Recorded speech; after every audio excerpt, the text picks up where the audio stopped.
So guys, Minecraft's latest snapshot 21W05B, which is the latest Minecraft 1.17 Caves and Cliffs snapshot, is insane and we have a lot to cover. So without further ado, let's begin.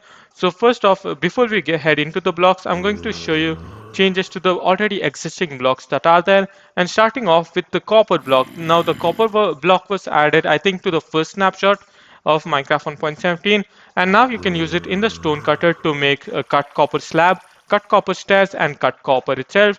And then you can also use oxidized copper and all of the other copper variants, and you can do the same thing as well. And now moving on to this chest, so we have the four stages of copper, and now it has been renamed. So the first stage of copper is obviously the block of copper, which is normal, and then after some time it's going to change to exposed copper, and then even after longer than that, it's going to change to weathered copper from exposed copper. And finally, the fourth stage is going to be the oxidized copper, which is going to be the fourth and final stage.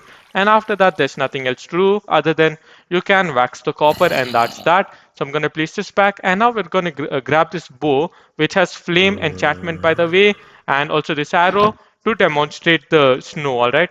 So I'm going to also grab this skeleton spawn egg, because now when you place skeletons inside frozen snow for too long, they're actually going to turn into strays. So let me just show you guys. So right now this guy is a skeleton, and if you leave it there for some time, it's going to change into a stray. And now, so for the bow part, now powdered snow will automatically like diffuse any flame. Now I'm gonna shoot the zombie, and I'm just gonna show you guys. So as you can see, so the flame had no effect on it since I shot it through the powdered snow, and it does have flame. Now I'm gonna shoot it not from the powdered snow but directly, and as you guys can see, so it took damage and died, and that's what happens. And now this skeleton, so it has been there for some time, and as you can see, so it has turned into a stray. And yeah, so that's what basically powdered snow does. And this powdered snow as well, I'm just going to demonstrate. As you guys can see, so it did nothing. You have to do it at a certain angle, otherwise they're still going to get burned. But yeah, now I'm just going to shoot it with a flame bow, and as you guys can see, so it died, but it was in the powdered snow, so hence it did not take the flame damage. Anyway, so now to the skulk sensor. So the skulk sensor has something new, which is kind of technical, and not for the like average Minecraft player won't find any difference, but it's on your screen right now. So yeah, you can make out the difference if you're like a pro Minecraft redstone player and all of that, and are into these technical details, then maybe you'll be able to understand it. But for an average player such as myself, I'm not able to understand the changes to skulk sensor. And also now an important change, so let me just dig down real quick. So guys, now drowns no longer drop the golden ingot, they only drop copper ingots from now on. So it is quite rare to drop copper ingots for the drown. I'm just going to show you guys. Hopefully we'll be able to get a copper ingot. If not, we'll just move on. But yeah, instead of dropping gold ingot, now they won't drop gold ingots anymore when you kill them. They'll only drop copper ingots, and that too rarely. It's not like every time. Even gold, I'm pretty sure it was quite rare to get gold from these drowns, and definitely not easy to farm. But anyway, alright, so it seems that we are having no luck, so you know what, we're just gonna let it go. Hopefully you'll be able to find it when playing in survival mode. And now let's move on to the newer blocks. So this first row is over, which is just the changes to the pre-existing blocks. And now let's move on to the newer blocks, and starting off we have the azalea leaves, and then after that we have the flowering azalea leaves. Now they are there in the caves and cliffs update in the newer caves biomes, just for decoration purpose. They don't do anything else. It's not like you can eat them or anything like that. So yeah. And then we also have glow berries.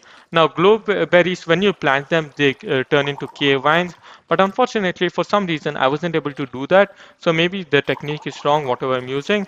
So yeah, so now let's move on to spore blossom. Now spore blossom will be hanging from the cave ceiling, and they drop these kind of particles, these green particles. I hope you're able to see them. So yeah, so these are the green particles that they drop, and they are basically placed upside down in the caves, and again they're just decorative purpose. They don't serve any other purpose whatsoever. And then over here we have something called the hanging roots. Now hanging roots are going to be hung down from the rooted dirt, so the rooted dirt are going to be above on the cave ceiling, and then the hanging roots are obviously going to be hanging below them, and that's that. So again, decoration purpose. Most of these do not have much of use. And even the moss, so this is moss block, and then this is a moss carpet. And if you place like two moss blocks together in a crafting table, you get a moss carpet, and they don't look that great. I mean, yeah, you can use it for decoration purpose, but seriously, they don't look that great, to be honest, at least in my opinion. Some people may find it cool, I don't know, I'm not too sure. So yeah, that's that. So this is the moss leaves and moss carpet. And now moving on to the more of the water related stuff, we have drip leaves. So this is a giant drip leaf or a big drip leaf, and then this is the smaller drip leaf.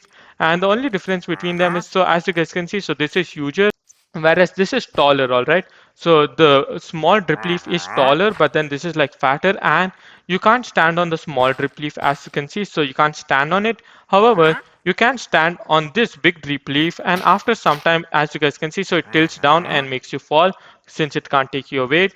And there's one more difference: you can place these big drip leaves anywhere you want, but for the small drip leaf, it's necessary to have moisture. So a clay block or a block of water will work. So I'm just going to show you guys. I place this clay block over here, and now I can place this small drip leaf, as you can see, and that's that.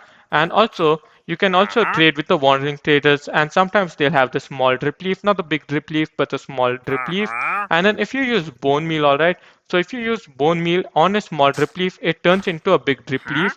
So all right, so this became big, and as you guys can see, so it turned into a big drip leaf, and you can actually stand on it.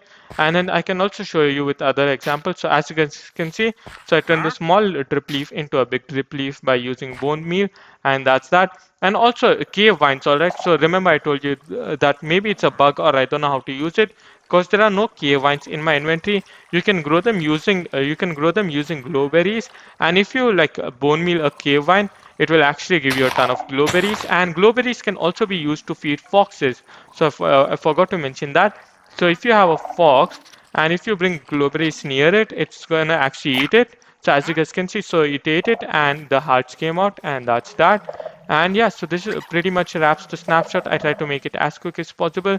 So if you guys did find this video useful, then make sure to smash that like button, subscribe if you aren't already, and I'll see you guys in the next video. Now, goodbye.